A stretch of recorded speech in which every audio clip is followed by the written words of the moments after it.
As the race for artificial intelligence heats up with China and data centers strain the U.S. power grid, Musk is bringing AI, rockets, satellites, and data all under one roof, and is betting big that space is the next frontier for American AI dominance.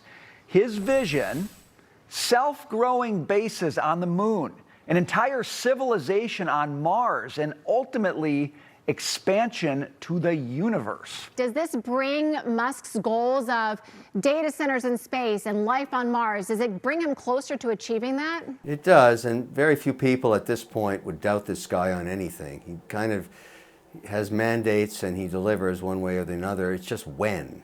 And so one of the challenges that he's addressing, which is actually becoming critical, is we have no power on the grid, no more power in the U.S. grid at all.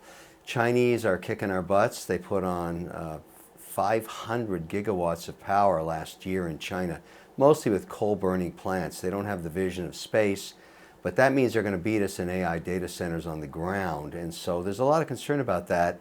We're trying to get nuclear going. That's 15 years away.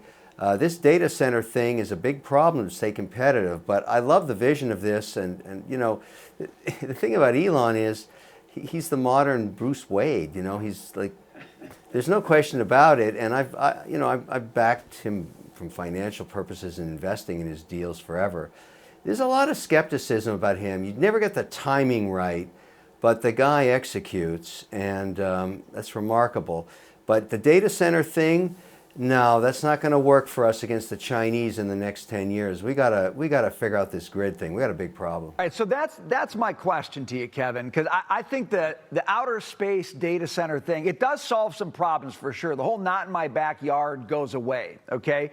But you're doing the nuclear thing. Do you wish that Musk was more interested in investing in terrestrial ideas for power generation that could help us in the next 3 to 5 years versus the next 10 to 15 years? Do you wish he was more on your side?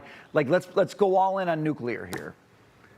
Well, I'm looking at nuclear, but that's not where I'm making my bets. That's not where I'm investing financially. I'm investing financially in stranded natural gas and two-cycle turbines, and he is going to be my customer. I mean, even OpenAI needs data centers. The demand is 45 gigawatts in North America. We have 5 gigs under construction.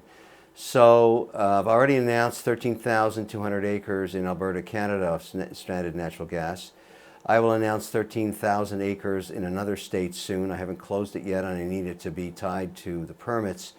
I believe, and I don't want to sound arrogant, but I don't think anybody has this much land tied up with nat gas that I have. I mean, this is 26,000 acres in North America. I'm kind of betting on reality right now. The demand is so high that I have to deliver power, land, fiber, water, air rights.